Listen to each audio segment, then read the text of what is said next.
Hi friends, this video is all about property law.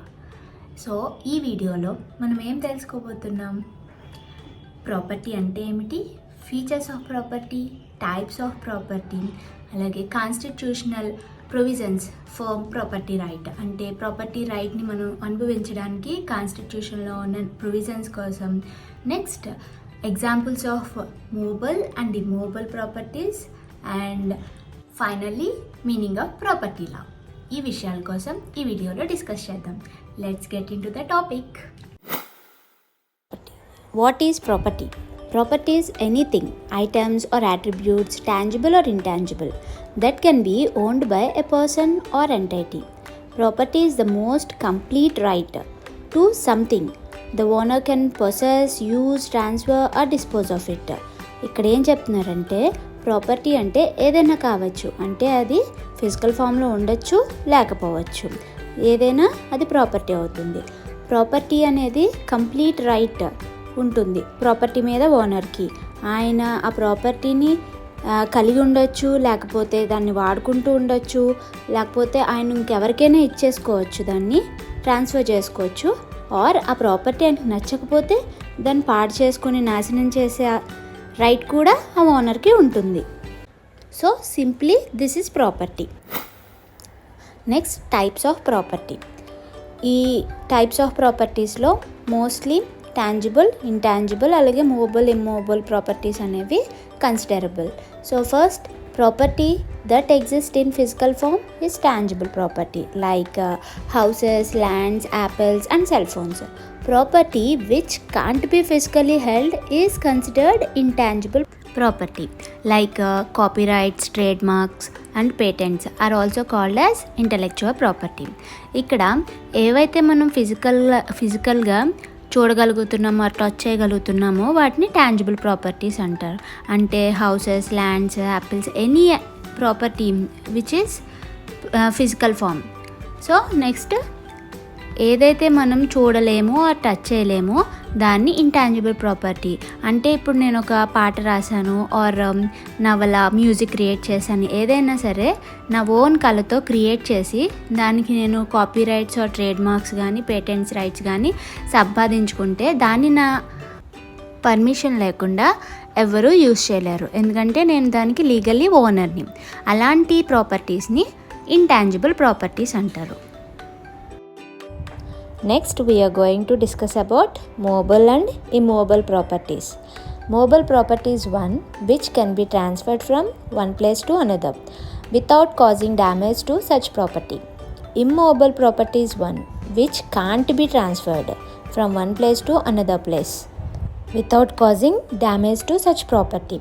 ఇక్కడ ఏంటంటే movable property అంటే ఒక వస్తువుని మనం ఇంకొకరికి ట్రాన్స్ఫర్ చేసినప్పుడు ఆ వస్తువుని వాళ్ళు తీసుకెళ్ళిపోతారు. ఫర్ ఎగ్జాంపుల్, నా దగ్గర ఉన్న యాపిల్స్ని నేను ఇంకొకరికి అమ్ముకున్నాను అనుకోండి, ఆ యాపిల్స్ని వాళ్ళు ఎక్కడికైనా తీసుకెళ్ళగలరు. కానీ ఇమ్మూవబుల్ ప్రాపర్టీస్ వచ్చి ఆ ఓనర్ ఎవరైతే ఉన్నారో వాళ్ళు మారుతారు, కానీ ఆ వస్తువు మాత్రం ఆ ఉన్న ప్లేస్ నుండి మార్చలేము. That is called immovable properties.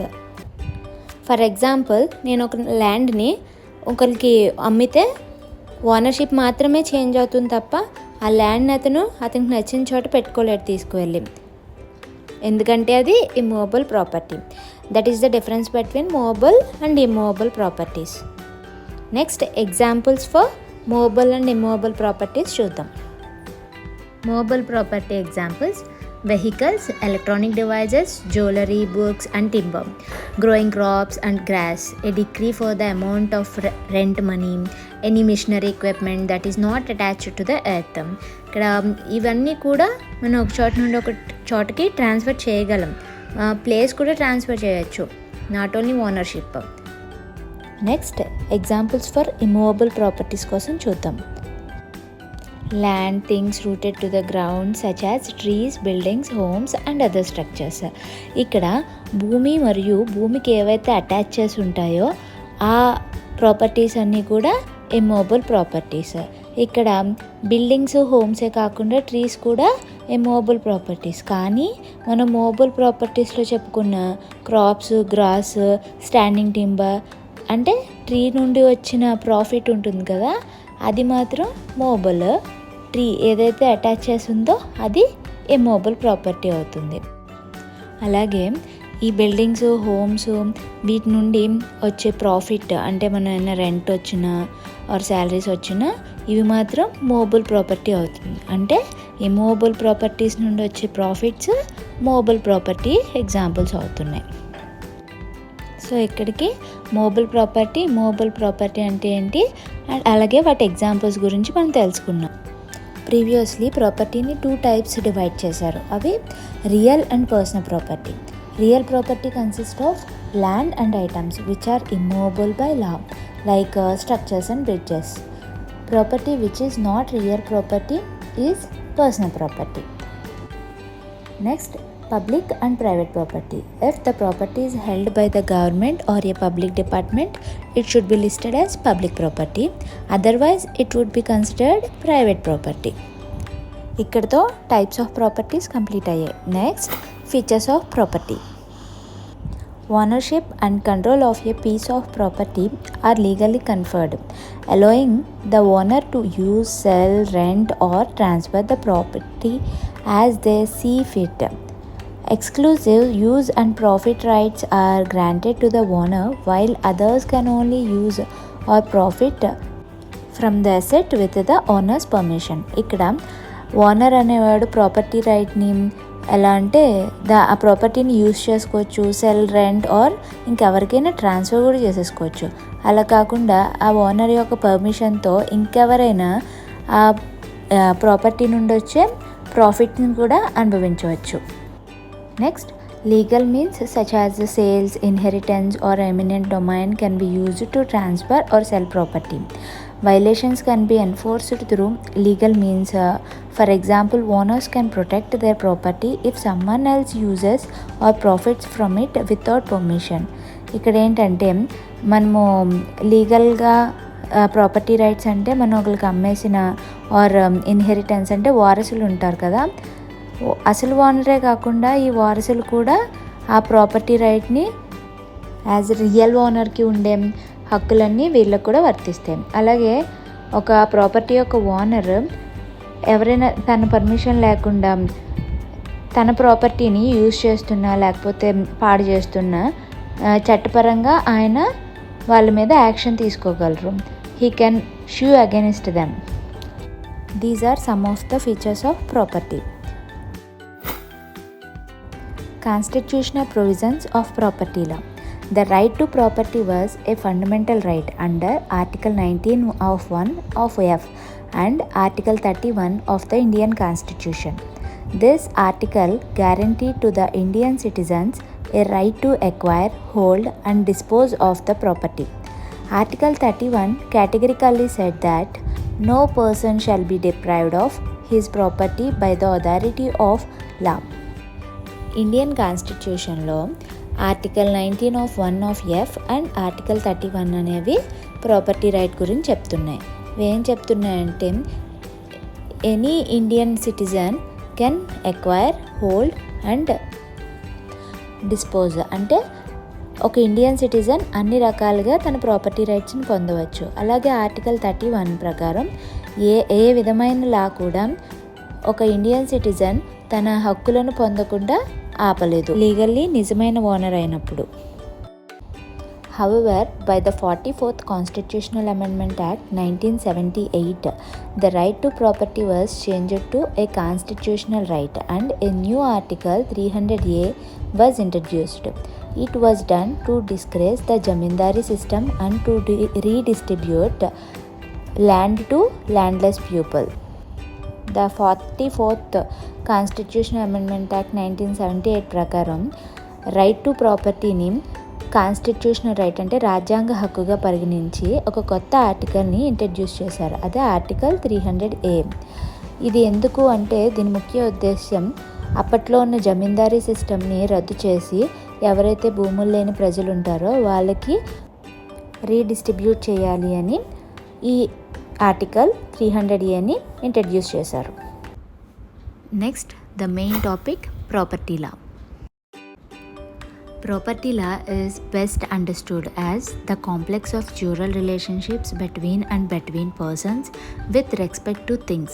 It is the sum of rights and duties, privileges and no rights, powers and liabilities, disabilities and immunities that exist with respect to things. ప్రాపర్టీలలో ఒక రియల్ ఓనర్కి and any ఆ ప్రాపర్టీకి మధ్య ఉండే dural relationship కోసం వివరిస్తుంది. అంటే ఓనర్కి ఉండే రైట్స్, ఏవైతే రైట్స్, ఎలాంటి రైట్స్ ఉండవు, ఎలాంటి రైట్స్ ఉంటాయి, డ్యూటీస్, పవర్స్, లయబిలిటీస్, డిజలయబిలిటీస్, ఇమ్యూనిటీస్, వీటన్నిటి గురించి ఈ property Lalo వివరించబడుతుంది. Property law is the area of law that governs the various forms of ownership in real property and personal property. Property refers to legally protected claims to resources such as land and personal property, including intellectual property. Property can be exchanged through contract law, and if property is violated, one should sue under tort law to protect it. ఈ property లాలో అన్ని రకాల properties like real properties, personal properties, public properties, private properties, intellectual properties, అలాగే ఈ properties యొక్క owners హక్కుల గురించి అన్నీ వివరించబడతాయి. అలాగే ఈ ఓనర్స్ యొక్క ప్రాపర్టీ ఎక్స్చేంజ్ కాంట్రాక్ట్ల ద్వారా చేయబడుతుంది. అలాగే ఎవరైనా ప్రాపర్టీని వైలేట్ చేస్తుంటే టాట్ల ద్వారా మనం ప్రాపర్టీని ప్రొటెక్ట్ చేసుకోవచ్చు. ప్రాపర్టీ లాలో mostly transfer of property, easement and wills కోసం కవర్ చేయబడ్డాయి. అందులో most important that transfer of property act 1882 అనేది లా ఆఫ్ ప్రాపర్టీలో main topic. The transfer of property act 1882 which came into force on July 1st, 1882 deals with the aspects of transfer of properties between living beings. The Transfer of Property Act 1882 అనేది July 1st, 1882లో అమల్లోకి వచ్చింది. ఇది మనుషుల మధ్య జరిగే transfer of properties కోసం explain చేస్తుంది. According to the Act, transfer of property means an act by which a person conveys the property to one or more persons or himself and one or more other persons. The act of transfer may be done in the present or for the future. ఈ transfer of ప్రాపర్టీలో ఒక person అనేవాడు తన ప్రాపర్టీని వేరే వాళ్ళకి transfer చేయొచ్చు. ఒకరికే కాకుండా ఒకటి లేకుండా ఇంకా ఎక్కువ మంది పర్సన్స్కి ట్రాన్స్ఫర్ చేయొచ్చు. లైక్ తన పిల్లలకి ఆర్ వారసులకి తన ప్రాపర్టీని గిఫ్ట్ చేయడము, లేకపోతే మార్టగేజ్, సేల్, ట్రాన్స్ఫర్, లీజ్కి ఇవ్వడం, ఇలా ఏదైనా తనకి నచ్చింది తను చేసుకోవచ్చు. ఆ ట్రాన్స్ఫర్స్ ప్రజెంటే కాకుండా ఫ్యూచర్లో కూడా అయ్యి ఉండొచ్చు. లైక్ తదనంతరం అంటారు కదా. సో ఇక్కడికి బ్రీఫ్లీ ట్రాన్స్ఫర్ ఆఫ్ ప్రాపర్టీ కోసం చెప్పుకున్నాం. ఈ వీడియోలో చెప్పిన అన్నీ అర్థమయ్యాయి అనుకుంటున్నాను. Thanks for watching.